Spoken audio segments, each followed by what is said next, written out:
po ng ating dakilang Diyos dahil ito yung isa sa pinakamahalagang bagay. Amen. Ito yung pagkain ng ating mga kaluluwa. Kaya nga kailangan sa bawat araw, no? I-remind ko kayo mamaya, baka makalimutan ko. Mag-change na naman tayo ng ating prayer. Amen. Praise God. So, purihin ang ating dakilang Diyos. Amen. Your labor is not in vain. So, ang ating ginagawa, amen, sa ating Panginoon ay hindi po anong tawag sa Tagalog yung vain? Hindi po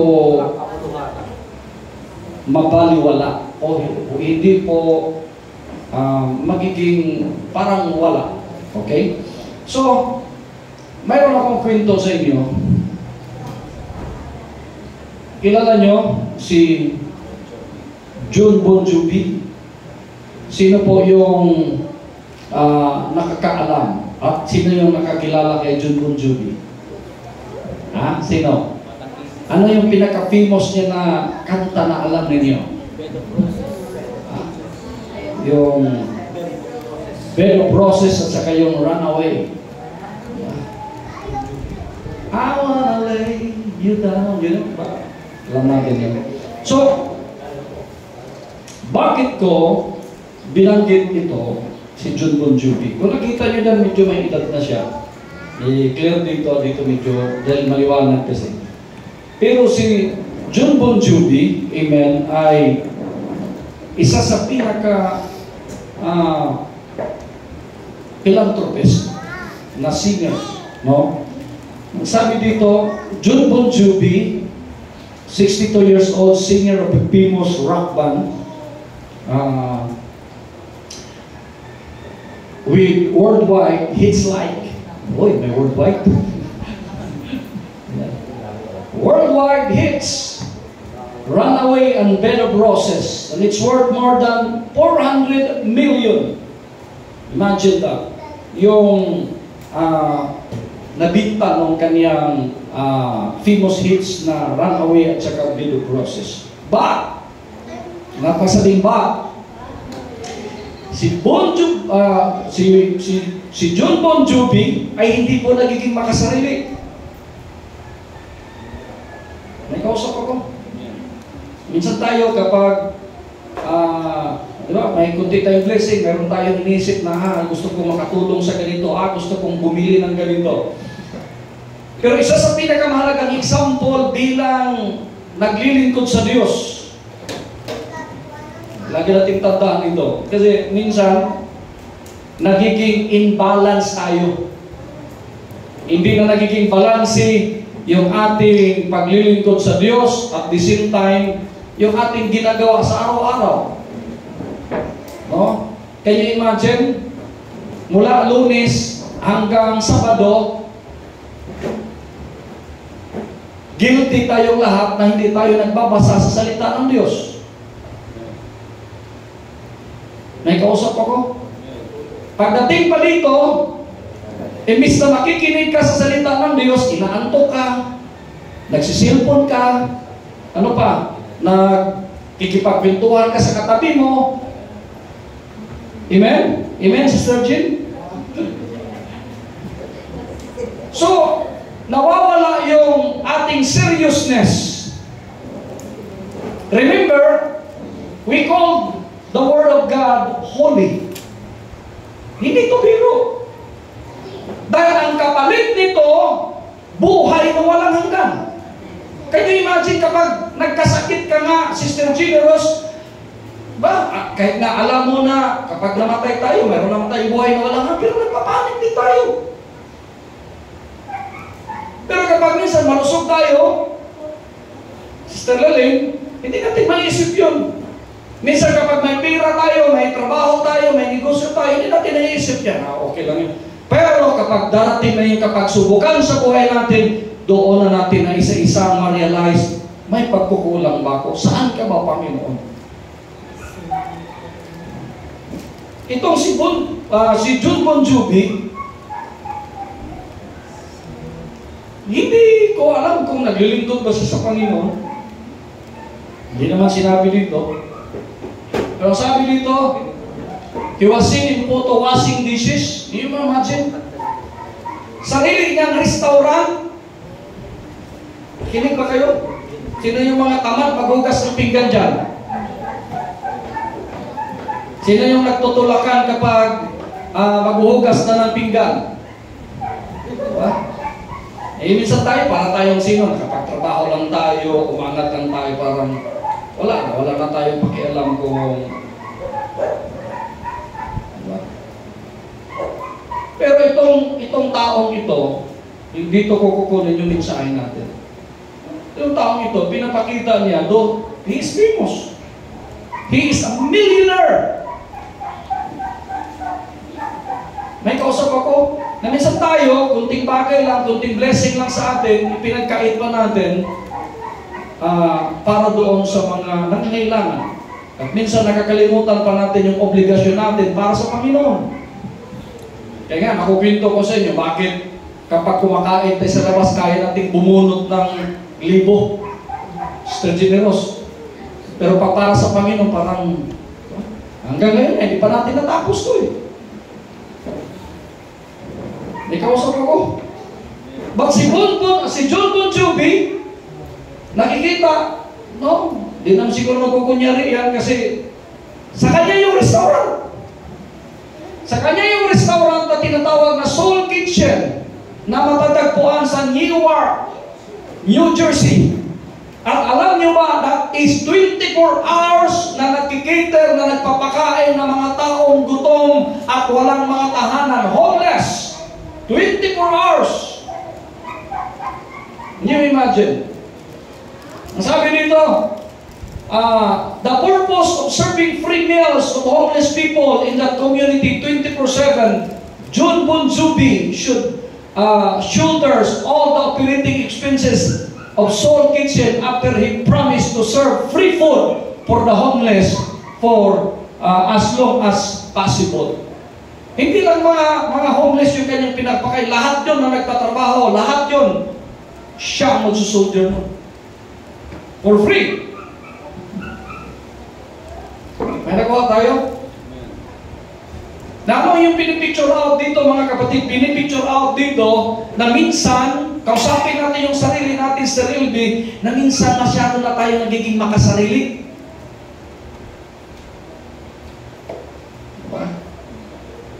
Mayroong tinatawag na umiikot sa mga simbahan, hindi lang sa mga simbahan, maging sa mga pastor ngayon, umiikot yung tinatawag na financial gluttony. Alam mo yung gluttony? Katakawan sa pera. Nanawa, hindi tayo magiging matakaw sa pera. Kung may blessing man, kagaya ng itinuturo ko sa inyo, itinuturo ito ni Jesus Christ, na kapag mayroon tayong financial, mayroon tayong blessing, hindi lang yun para sa atin. Kaya pinagpala tayo ng Panginoon, it is for you to share your blessing. Would you clap your hands to Jesus Christ? So, in John chapter 6 verse 5, Jesus looked up and saw a crowd of people coming towards him and said to Philip, "Where can we buy enough bread for all these people to eat?" Jesus Christ, our Father, is very concerned doon sa mga taong nagugutom. He is very concerned, mga kapatid ko, doon sa ating kalagayan kung ano yung kakainin natin. Kung tayo ba ay nahihirapan, kung ano yung ating situation sa buhay. Our Almighty Father is very concerned for us. Nararamdaman niyo ba yun? So, he is asking to Philip, nakikita ko yung mga sumusunod-sunod sa atin na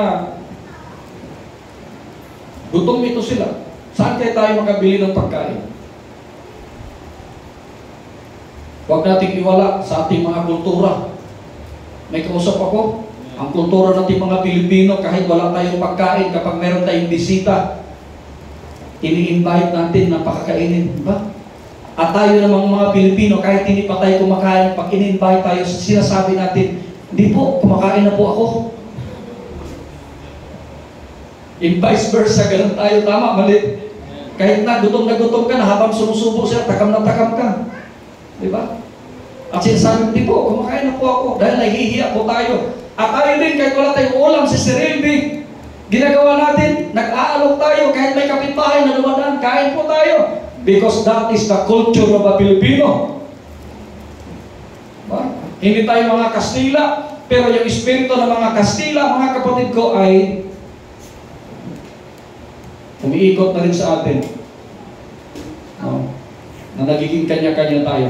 The reason why na pinagpala yung mga Hudyo, maging yung mga Chinese, materially, bakit? Kasi nagtutulungan po sila. Diba?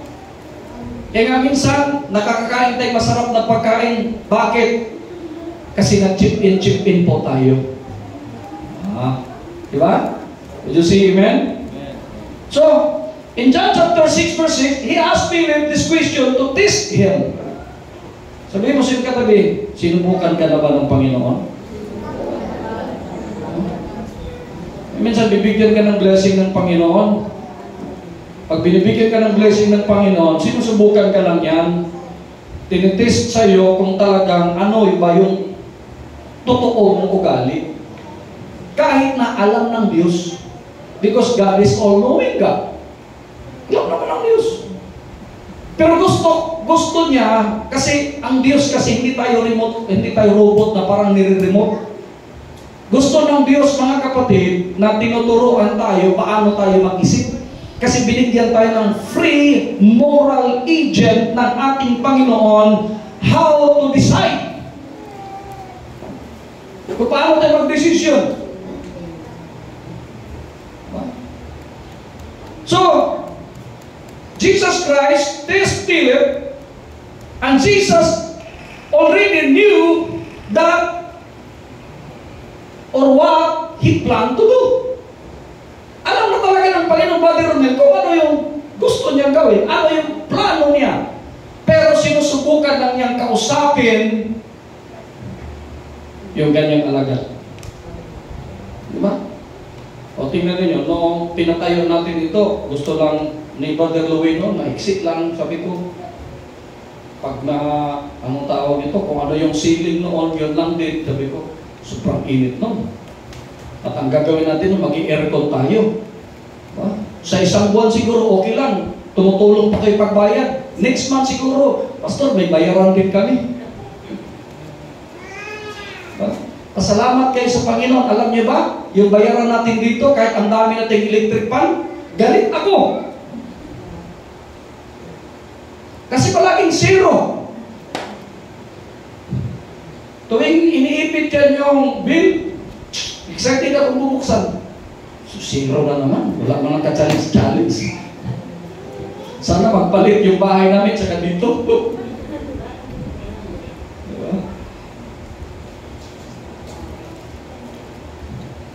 God or Jesus knew what He planned to do. Alam ng Panginoon kung anong plano mo. Alam ng Diyos kung anong gagawin niya para sa iyo. Kaya huwag kang mamadali, huwag kang dito yung gusto ko. Kaya nga anong itinuturo sa atin ng prayer? Sige nga, sinong nakaalala ng prayer? Matthew chapter 6. Reading from verse 10. Our Father, you are in heaven, hallowed be your name, your kingdom come, your will be done on earth as it in heaven. Bakit tinuna yung earth? Kasi dapat susundin natin kung anong plano ng ating Panginoon dito sa lupa hanggang doon sa langit, mga kapatid. Dahil siya ang higit na nakakaalam. Hindi natin alam. He holds our future. Siya ang nakakaalam kung anong ating pupuntahan. At siya ang higit na nakakaalam kung anong dapat mong gawin. Kaya kung sinusuway natin siya, magkakaproblema tayo. Di ba? Parang magulang yan. Sinabi ng magulang, anak, huwag ka munang mag-asawa ng maga. Okay lang si Generous dahil ilang taon ka na, Generous? 18? 13? Wala problema yun. Pero dapat hindi natin minamadali ang mga bagay. Pinagplanuhan natin. In fact, yung binasa ni Sterlita kanina, si Daniel, Brother RJ, makinig ka. Si Daniel, nakikipag-usap si Daniel doon sa mga eunuch. Alam niyo ba yung eunuch? Yung prince of eunuch? Walang mga asawa yun sila, mga binata yun sila. Yung mga eunuch, alam nila kung ano yung dapat kainin at hindi dapat, anong dapat kainin at hindi dapat kainin. Kaya nagpatulong siya doon sa mga eunuch. No, kakaiba, di ba?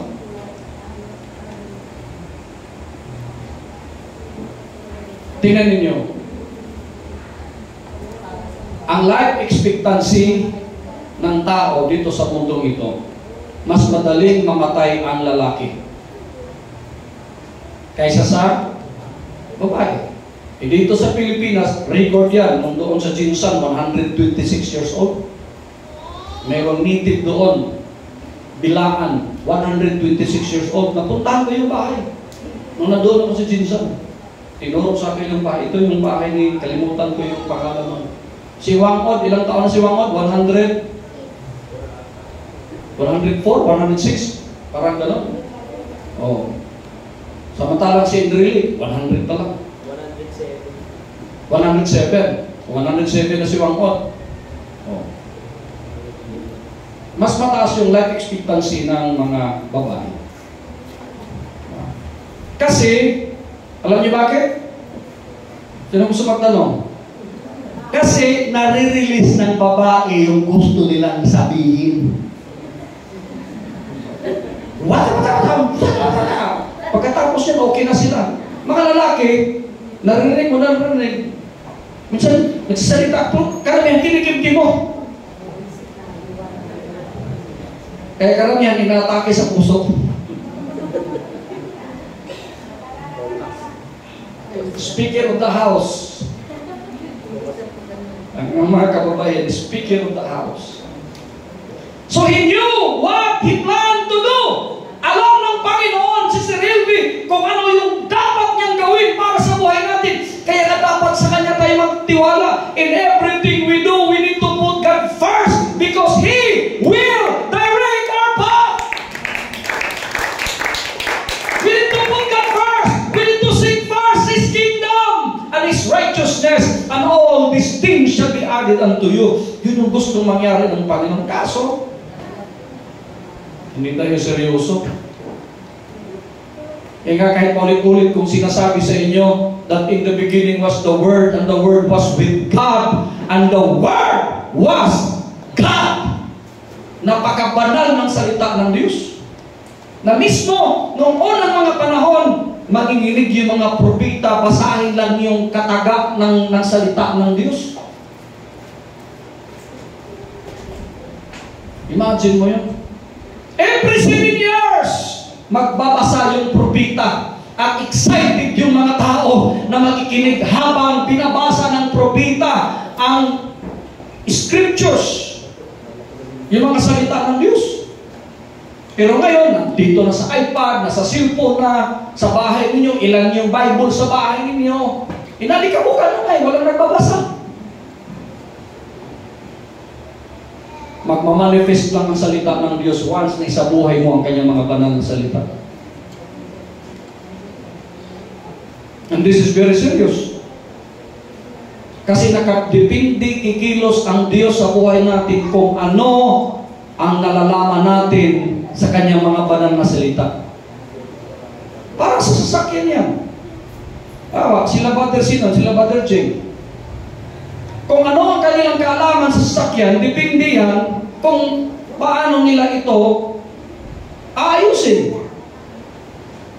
Yung mga racer naman, mga nagpapatakbo ng mga sasakyan, nakadepende yan kung paano, pareho lang naman yung engine ng makina.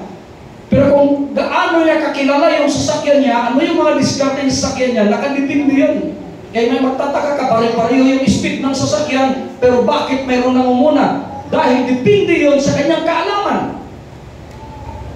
Sa atin ating paglilingkod sa ating Panginoon, nakadepende tayo kung ano ang pagkakakilala natin at kaunawaan natin sa mga salita ng ating dakilang Diyos, mga kapatid. Palakpakan natin siya. Hallelujah. Verse 7. And Philip answered, we would have to work a man to buy enough bread for each person here to have only a little piece. Anong lagi nating iniisip?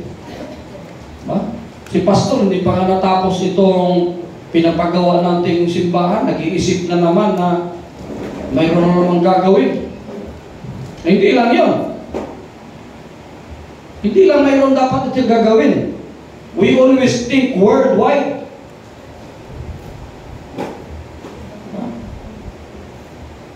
Iikot tayo at magpaplan tayo at magtuturo tayo hindi lang dito sa Cavite, hindi lang sa Metro Manila, but to the whole world.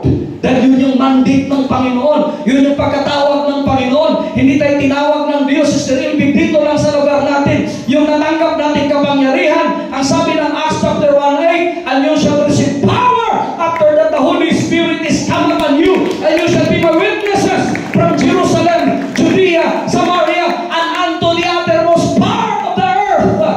And he said, go ye all nation, teaching them, baptizing them in the name of the Father, and of the Son, and of the Holy Spirit.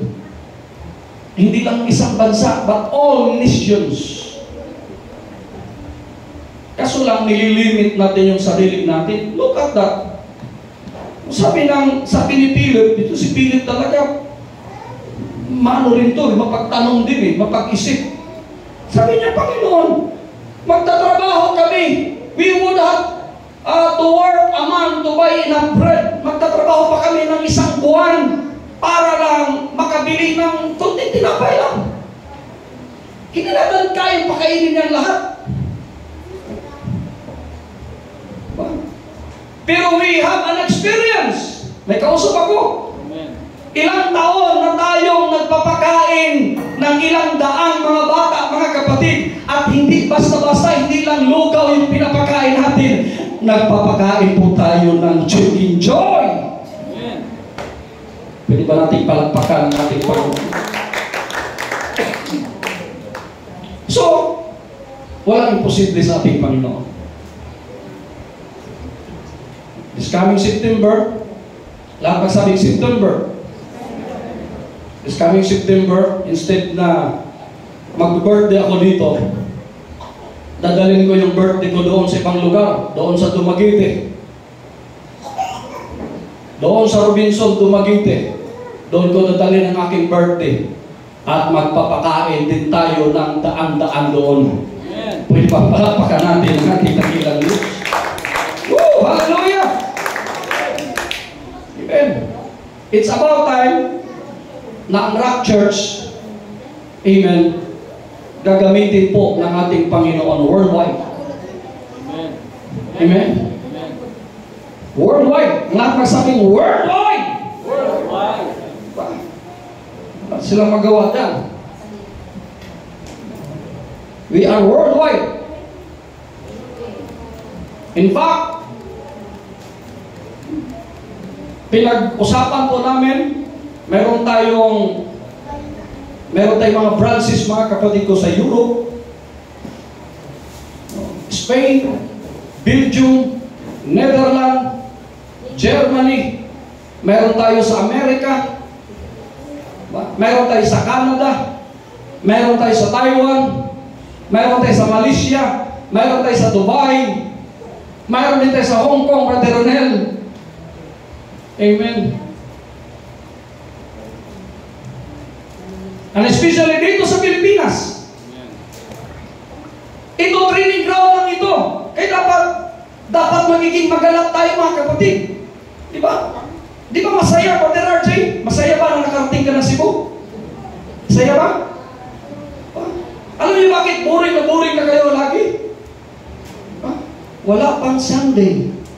Sorry hindi ko yung microphone. Wala pang Sunday na walang nalilate sa inyo. Lahat magsabing amen. Amen. Nauna pa yung taga-Pasay. Nandito na yung taga-Pasay, kaya wala pa.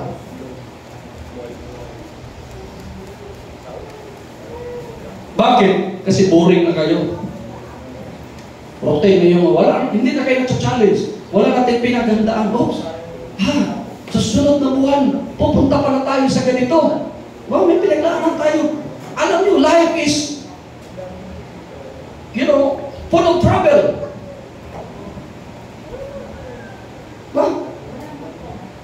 Yung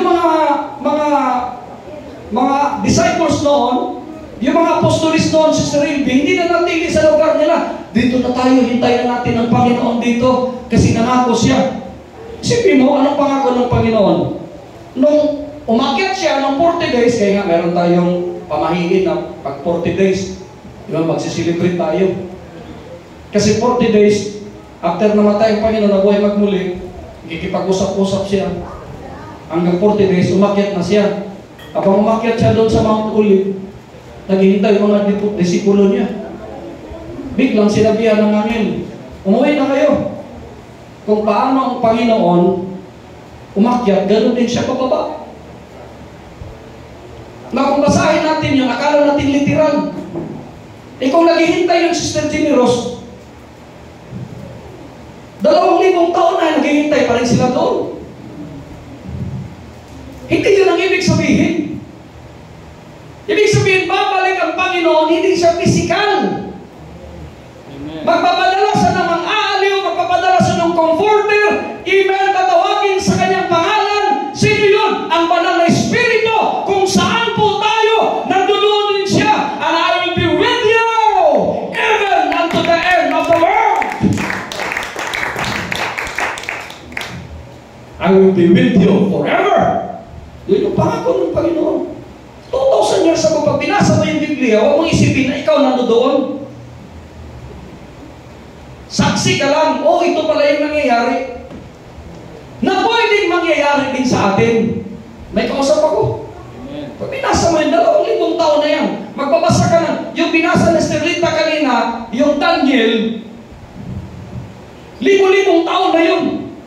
Before Jesus Christ, baka 5,000 years. Imagine mo yun. Pero ang salita ng Diyos hindi naluluma. Kung paano ito nangyari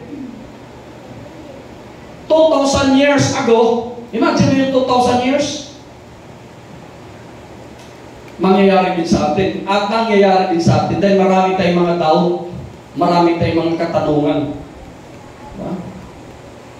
Verse 8, and another follower, there was Andrew, the brother of Simon Peter, and Andrew said, in John chapter 6 verse 9, there is a boy with 5 loaves of barley bread and of 2 little fish. But that is not enough. Ilan yung apostolis ng Panginoon? Ilan? 12. Hindi pa naghudas si Judas dyan. Tandaan ninyo, binawarningan ko kayo, sa buhay talaga natin ba di-reprint? Hindi mo inasang mayroon talagang Judas. Huwag mong sabihin sa katabi mo, ha? Mayroon, sabihin mo lang, Judas. Huwag sa katabi mo.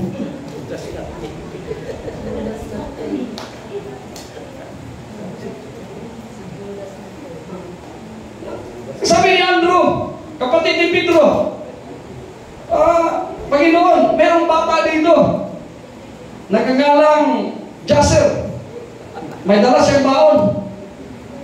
Si Jaser may dalang baon na 5 tinapay at 2 isda. Pero magkasya ditong 2 isda at 5 tinapay sa ating lahat. Dito na lang, huwag na lang dyan, dito. Diba? Ilan ba yung tinapay na inanda mo? Sister, ano? May niluto ba kayo? Ano niluto mo? Banana Q. Ayun. Ilan yung banana Q dyan? Ilang piraso? 18. Ang dami natin dito. Kulang din yan. Pero, nagtataka ka, para lahat naman busog pagkatapos ng service. Amen? Amen. Diba? Huwag muna kayong kakain habang nagsisimba pa tayo. Huwag muna kayong bibili-bili. So hindi po enough. Hindi po enough. Sa buhay natin, lagi yan si Cyril B, pag iniisip natin, parang kulang. Kaya ba di ba pinikwento ko sa inyo? Nagkukwento ko mga kapatid, sinubukan kong computing yung income ko, diskarte ko, lahat na. Kilala nyo naman ako eh. Pati buti bakal, pinasok ko yan. Lahat na ng diskarte, pagtitinda ng isda, lahat na tinitinda ko. Nagtitinda ko ng fire truck, titinda ko ng ambulansya, dump truck, ano-ano, bahay. Kung pwede ko palang ibinta yung kapitbahay ko, bininta ko rin. Hindi pa rin sapat, Brother Ronel. Pero kung magtiwala ka pala sa Panginoon, Brother Jay, magtataka ka. Parang napakaliit lang naman ang income ko. Pero pag computing mo, amen, magtataka ka, Brother Reverend, kung paano pinuprovide ng Panginoon. Paano ito nagkasya, amen, sa iyong pangangailangan. Dahil nakaplano na yan ng ating Panginoon kung paano tayo provide. Diba? Anong tinuro ng Panginoon? Dito, 2 isda, 5 tinapay. Paano natin pakakainin yung 5,000? Pero ano sabi ng Panginoon? Verse 10. Lagi na natin, lagi natin narinig to. Pero may mensahe ang Diyos araw-araw. Ano sinabi ng Panginoon? Basahin natin. Jesus said, tell everyone to sit down. Ano ibig sabihin niyan? Sige nga. Bakit pinapaupo? Introduction. Tinuruan ng Panoon to calm down, to relax. Di ba pag nakaupo tayo, kalma ka lang. Di ba kapag may problema ka minsan, si Trilby, palakad-lakad ka. Ang gagawin ko dito? Tumigil ka na, upo ka. Di ba minsan? Upo ka muna. Yun ang magaling. Kapag may problema, itulog mo. At mananaginip ka niyan. Pagising mo, kalmado ka na. Kahit anong pag-iisip mo, hindi mababago yan. Yung problema mo, yung pangangailangan mo, yung sitwasyon mo, hindi mababago yan sa pagkunot noo mo. May kausap ako? May kausap ako? Hindi mababago yan kapag na broken heart ka. Hindi mababago yan sa kakaiyak mo. Ano yung magpapabago? Mayroon pong pwedeng magbago. Amen. Once na tayo ay tatawag sa ating Panginoon, once na tayo ay manalangin sa Kanya, once na ating isuko lahat sa Kanya, I will give it all to you, God. Ikaw na ang bahala. Amen. Sa aking pangangailangan. Ikaw na ang bahala sa aking sitwasyon. Si Solomon, tinuturuan tayo. Solomon is the wisest man on earth. Mas pinili niya ang wisdom kaysa sa kayamanan. He chose wisdom rather than wealth. But he said, anong sabi niya? In everything you do, you need to put God first. Sa lahat nating gagawin, dapat ilagay natin una ang Panginoon. Trabaho man yan, negosyo man yan, relasyon man yan. Once na hindi mo inuna ang Panginoon, nakaproblema ka yan. At lagi nyo tandaan, kinig kayo mabuti, nasa huli ang pagsisisi. Kaya kailangan manalangin ka. Manalangin ka. Walang bayad yung pananalangin. May kausap ako. Ako sa totoo lang, napaka-tigas kong tao. Pero dinala ko yung Sister Claudia, noong isang buwan, may girlfriend ako, hiwalay, 2 buwan, wala. Sabi ko, seryoso na ako dito. Nilagay ko, specific, doon sa prayer book, sa Bible school dyan sa Acts.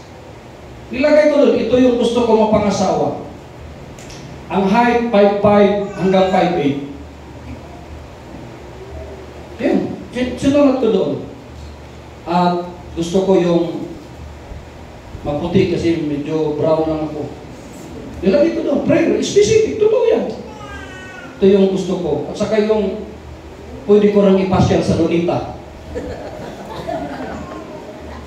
Mahirap magkasawa. Meron akong kaibigan. Kilala ni Sister Claudia. Kapunta na kayo dyan. Yung iba sa inyo, kilala yun. Nung kinasal yun, classmate ko yun. Yan, ano pala to? Ikakat ko lang. Mula nung, di ba mayroon kami sa Bible School, mayroong ano yan, yung parang acquaintance. Pag acquaintance, kung may girlfriend ka o may nagugustuhan ka, di ba, nakaranas ka niyan medicinal. Pupunta ka sa ano yan, yung doon sa isang restaurant, tapos kasama kayo ng kakain, knowing, banquet. Kipagkilala ka doon, o kaya kung may nagugustuhan ka, doon yung panahon na talagang kikilalanin mo kung ang mga kamag-anak ba nito ay mga aswang o kaya vampira.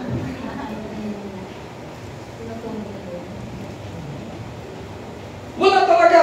Siyempre, ilang taon kami sa Bible School. So, pakita mo naman, invite mo yung girlfriend mo. Wala talaga. Hanggang kasal na. Abay kami, kasal. Excited na kami. Abay kami. Dumating na yung bridal car. Sinisilip-silip namin. Nakaano na. Excited na kami. Ano kaya ito? Kasi pugi yung classmate namin, pugi. Ano kaya yung tsura talaga itong pangasawa niya? Here comes the bride! Gano'n na yung MC ngayon. Binuksan na yung Sister Amy. Lumabas na ngayon. Madilim pa rin yung ano. Di ba, mayroon ka lang yung madilim yung veil? Hindi masyado namin makita. Talagang titigan kami, hindi masyado makita talaga. Trail na trail kami. O ito na ngayon hanggang wala kaming pakialam doon sa mga seremonya. Ito na ngayon, yung ending. O ngayon, yata mga kamera. Okay, you be now. Kiss the bride. Gano'n na, di tatanggalin na yung bill ngayon. Excited na kami, excited. Tandaan na yung pagbuksan. Ay, din pala. Pala yung mukha nito. Kaya nag-pray ako. Nung ako, sinulat ko talaga. Gusto ko yung, pag may asawa ko, hindi ko ikahiyak. Yung para pag ipasya mo sa Lunita, lalagyan mo ng lalagyan mo ng picture ni may sikat na artista ngayon. Ni Catherine Bernardo para lang mapasyal mo. Nakamaskara ng Catherine Bernardo. Mahalaga yun. Pagpili mo, una, mahal mo. Pangalawa, yung proud ka. Amen? Diba? So, pinakalma. This was a place with a lot of grass and about 5,000 men sat down there. Pinakalma. Verse 11. And Jesus took the loaves of bread and gave thanks for them. Na napakahalaga na magpasalamat. Sabihin mo sa iyong katabi, magpasalamat ka. Diba? Karamihan sa atin, hindi tayo marunong magpasalamat. Diba? Ting-ting.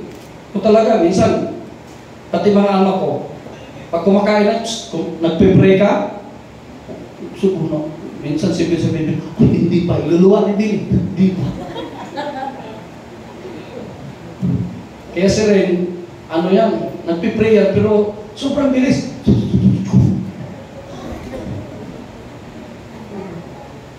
Dapat yung pasasalamat natin, yung galing sa puso. Diba? Kahit gutom ka, huwag mong madaliin. Panginoon, salamat Panginoon. Kumakain ka rin. Mahalaga yung magpasalamat sa araw-araw. Sa umaga, magpasalamat tayo. Tanghali, magpasalamat tayo. Sa gabi, bago tayo matulog, magpasalamat tayo, Panginoon. Salamat sa buong araw nito, iningatan mo ako. Sino marunong ng ganyan?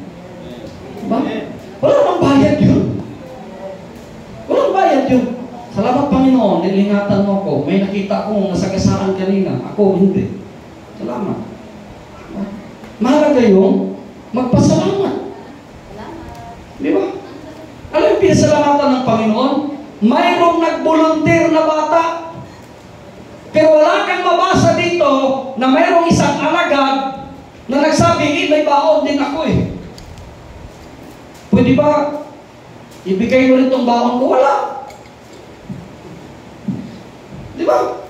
Ulit-ulit mong basahin yung wala. Mayroon lang bata. Sabi nga ni Andrew, may bata dito nag-volunteer, ibibigay yung baon niya. Imagine, naisip pa yung bata na yun. Pero look at, nung binigay ng bata yung kanyang 5 tinapay at 2 isda, of course, yung mga nakakakita. Kahit ang tingin natin yung iba sa inyo, wala naman itong baon itong mga ito, walang mga pakitmanik. Pero, hindi natin alam kasi ugali na ng tao, hindi lang Pilipinos, Karilbi.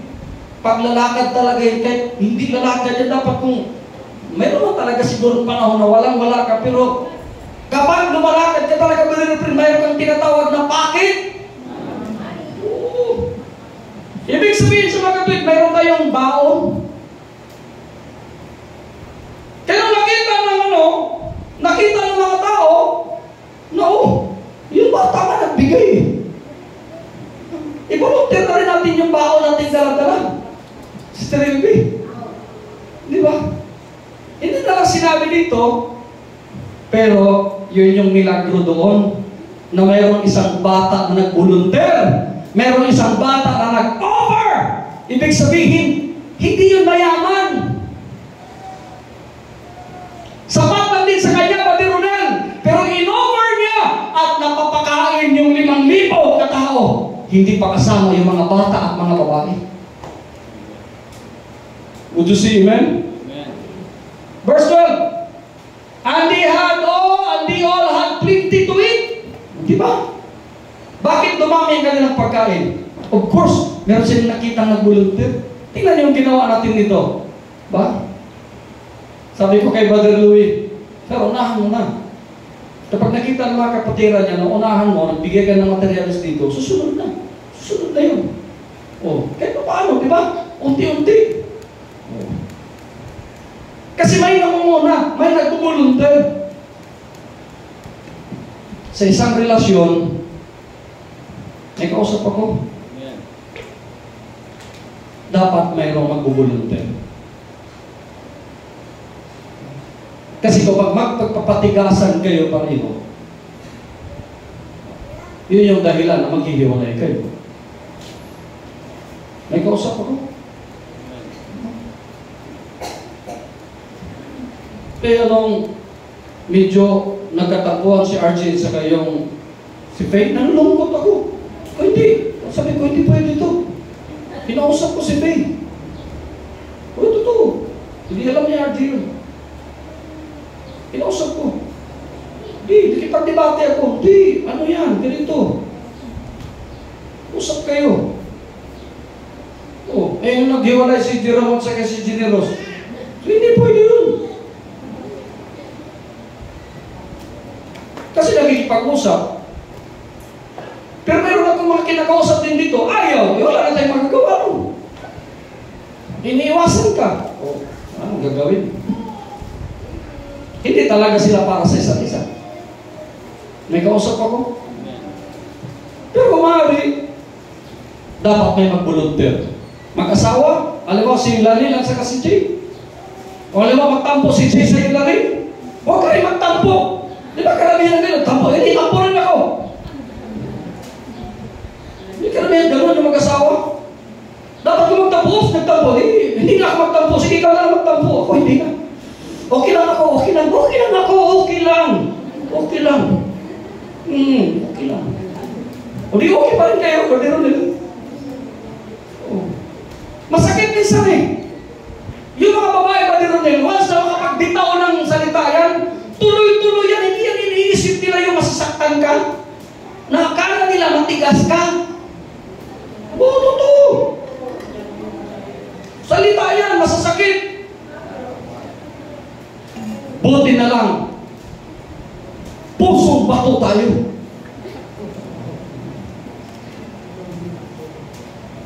masasakit sa'yo, palabas mo lang sa, tapos ka na? Tapos ka na? Okay.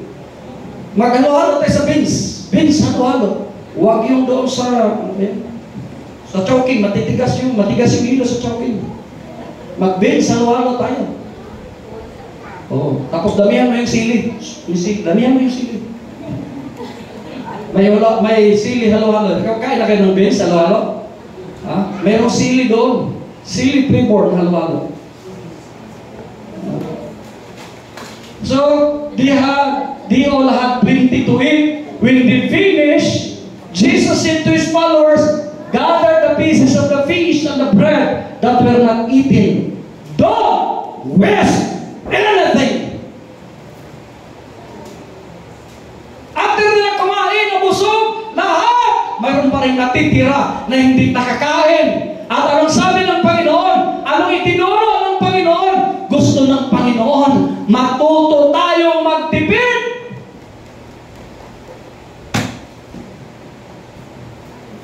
Ugali ng Pilipino kapag kumita, bonus, sweldo, isang araw lang gagastusin.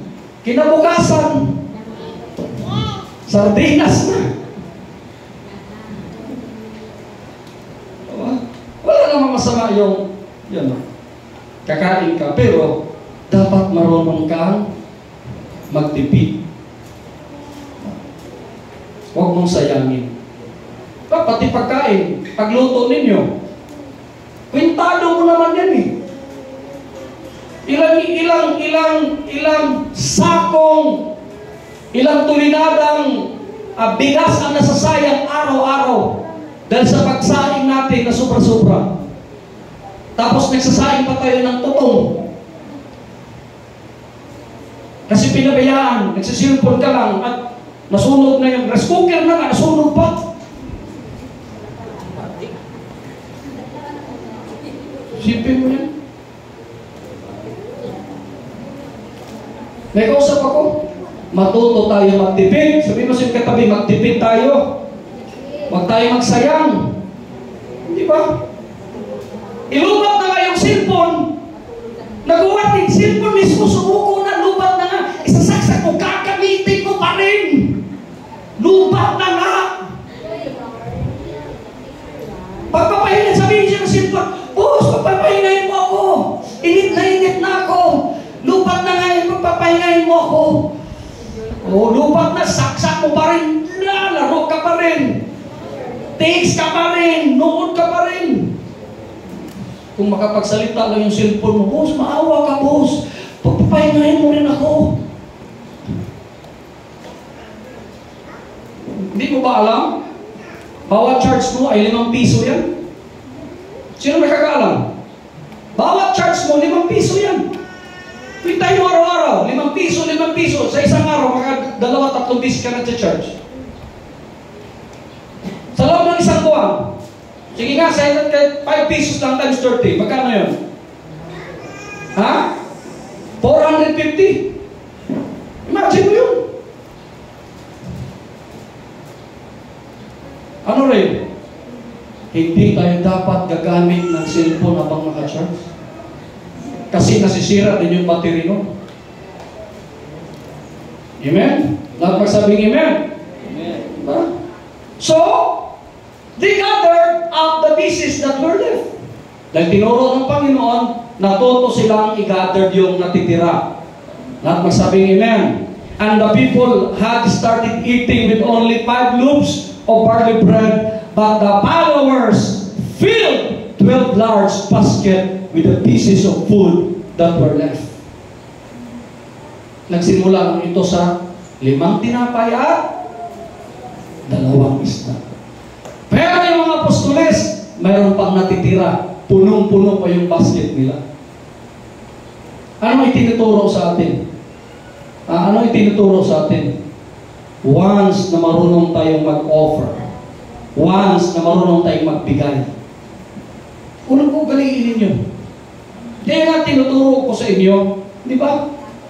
Magpapakain tayo. Iisipin niyo, si pastor na, wala na tayong pera eh. Pero bakit magpapakain tayo? Iba kasi yung pakiramdam kapag nag-offer ka. Di ba? Yung nakaraan, nagpakain tayo doon sa, anong pangalan ng orphanage na yan?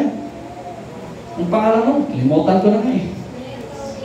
Little Angels Homes Foundation. Oh. Katoliko naman yung may-ari nun. Di natin kaano-ano yun. Di ba? Di natin kaano-ano. Pero iba yung pakiramdam mo pag nag-offer ka, nagpakain ka. Dahil yun yung utos ng Panginoon. Matthew 25:35. Yun yung mission natin. Pakainin yung mga, hindi natin kaano-ano. Bigyan natin yung damit, yung walang mga damit. Bisitahin natin mga sa kulungan. Ipagpipray natin mga may sakit. Would you see, amen? So, the followers filled with large baskets with pieces of food that were left. Kasi may nag-offer, mayroong nagbigay. Once na mayroong magbubulunter sa atin, madadamay tayo sa blessing. May kausap ako? No? In Mark chapter 14 verse 3, Jesus was in Bethany at the house of Simon the leper. While he was eating there, a woman came to him, and she had an alabaster jar filled with expensive perfume.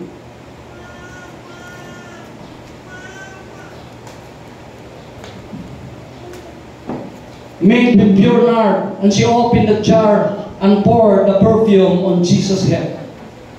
Sa unang panahon, isa sa paggalang sa tao, isa sa pag-honor sa tao, yung lalagyan mo ng pabango ang tao, either ulo o kanyang paa. Alam yung nangyari? Kinig kayo mabuti. Verse 4, basahin natin. And some of the followers there saw this, and they were upset and complained to each other, and they said, why waste that perfume? Bakit niya sinayang yung perfume? Nilagay-lagay pa nila kay sa ano? Ba? Ang sabi niya dito sa verse 5, basahin natin, it was worth 4 years' pay. Isipin mo, parang pang isang taon na sweldo. Inubos lang niya sa isang tao. It could have been sold and the money given to those who are poor. And they told the woman what a bad thing she had done. Sabi nila, itong babae ito, sana bininta na lang niya yan at pinamimigay sa mga mahihirap. Na minsan, in contrast, tinuturuan tayo ng ating Panginoon, mga kapatid, amen, kung paano tayo mag-offer dapat sa ating Panginoon. Anong sabi ng Panginoon? Verse 6. Jesus said, "Live here alone. Why are you giving her such trouble? She did a very good thing for me." Yung pag-offer pala natin sa ating Panginoon, pagbibigay natin sa ating Panginoon, mga kapatid, amen, ito'y isang magandang karangalan para sa ating Panginoon. Look at John Bon Jovi. Imagine yung taong yun, ang akala lang natin rockstar. Walang kwenta yung kanyang ginagawa. Pero anong nangyari, mga kapatid? Hanggang ngayon, madi-refrain, nangunguna pa siya, restauranta niya, siya yung nagsusweldo sa mga tauhan, siya na yung nagpapakain, mga kapatid, amen, ng libre, 24 hours, amen. Siya pa yung naghugas ng pinggan, Sister Generous. Ano ang ipinapakita ng ating Panginoon?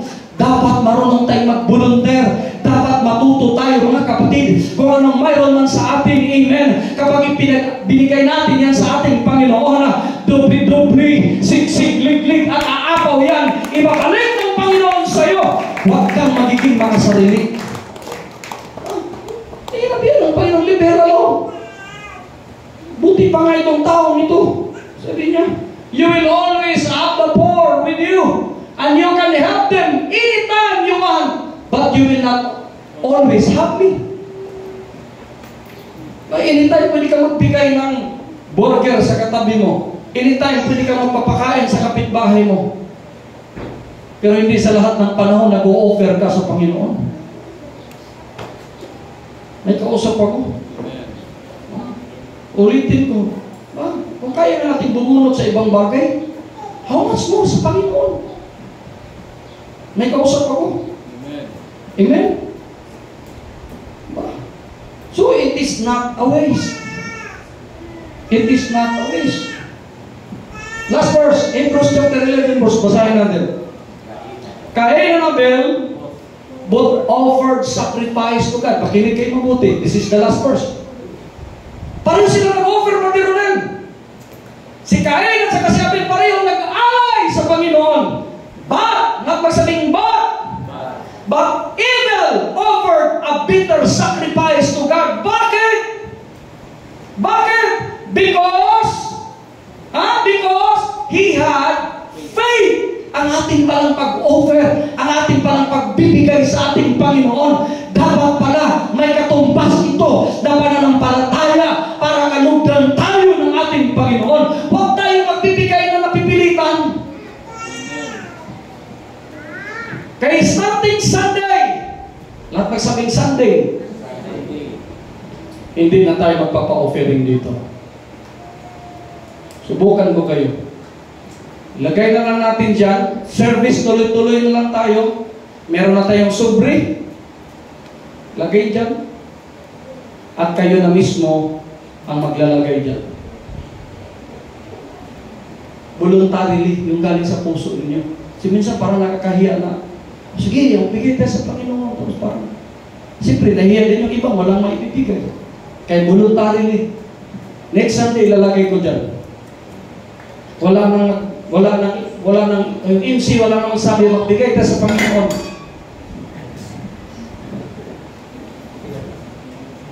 Ilagay na lang natin dyan yung supli.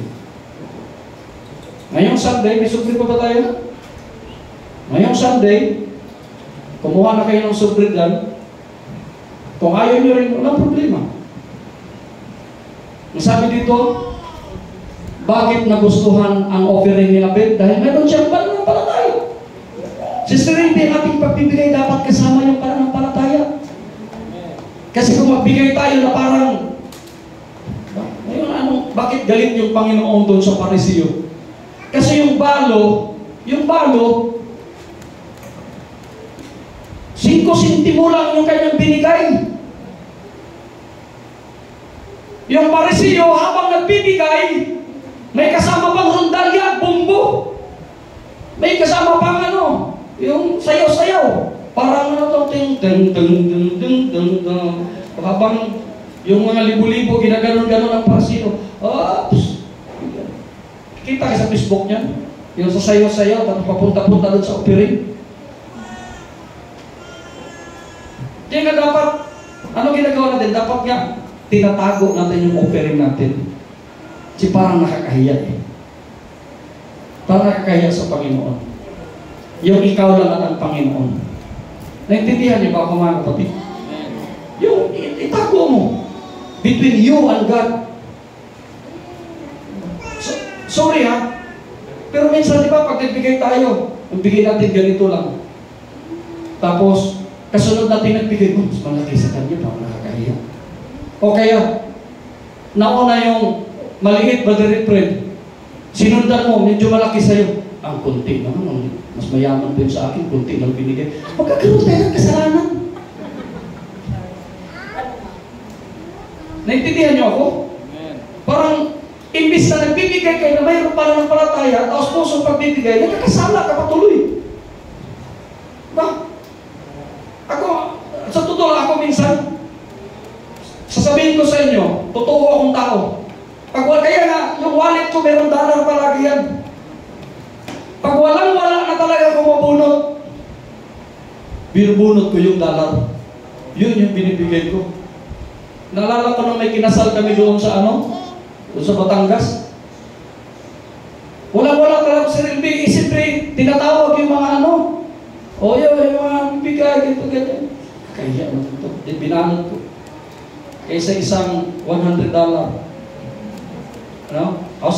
Australian dollar. Nilagay ko. Kasi meron akong laging dollar sa wallet. Kasi posible naman gastusin mo, hindi naman mabibili yan. Yun yung binigay ko. Yun yung in-offer ko, pero tinago ko. Nung, di ba, sa Batangas, punutan na, ay kay Ninong Efren, 20,000! Ganun yan. Ganun talaga eh. Pasiglatan talaga eh. Hindi ko nilagay yung pangalan sa akin. Pagbunot ko, may darat dito, $100. Kanino kaya to? Sabi Sister Jadia, sa'yo yun o. Hindi ko na pinangalanan. Kasi gusto ng Panginoon, when we offer, dapat kasama yung ating pananampalataya. Tandaan ninyo, tinatandaan ka ng Panginoon, itong si generous na ito, kahit ganito to, nagbigay ito na may kasamang pananampalataya. At alam din ng Panginoon na nagbibigay ka na wala sa puso. And God said, He was pleased with what Abel offered.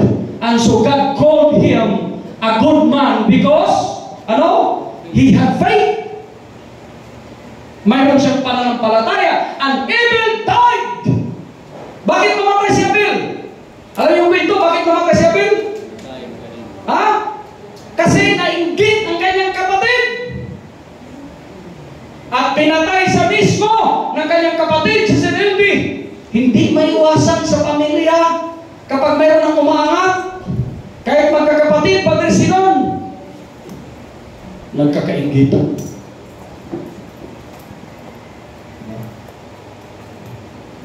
Pero, lakbay sabihin pero, but through his faith, he is still speaking. Kahit patay na siya, pero nagsasalita pa rin ang kanyang mabuting ginawa, Brother Jay. Kahit mawala na tayo, Sister LB, ang iyong mabuting ginagawa, ang iyong pananampalataya ay patuloy na magiging patotoo, patuloy na magsasalita kung gaano kakabuti at ano yung pananampalataya mo sa ating Panginoon. Kahit wala ka na, kinapakahalaga when we offer to God, gusto ng Panginoon na yung totoo ang ating pag-offer sa Panginoon. Hindi lang yan sa pera, maging sa pagpupuri, pagsamba natin, amen, sa pagtugtog natin, lahat ng ating ginagawa, mga kapatid, it is a voluntary at ang gusto ng Panginoon, gusto niya na mayroong pananampalataya galing sa iyo. Kasi sa panahon ng judgment, mga kapatid, iipunin yan. Kaya nga, di ba, graduation, mayroong tinatawag na recognition. Sino na nakaranas? Lahat ng estudyante. Sino na nakaranas? Na lahat halos ng mga kaklase mo, mayroong honor, mayroong ribbon. Sa amin kasi ribbon pa eh. Kapag valedictorian ka noon, yun lang yung may medal. Mayroong ribbon.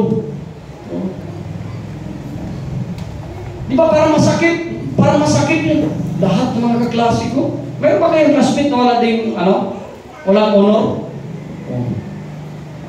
Sino na nakaranas na wala kang honor?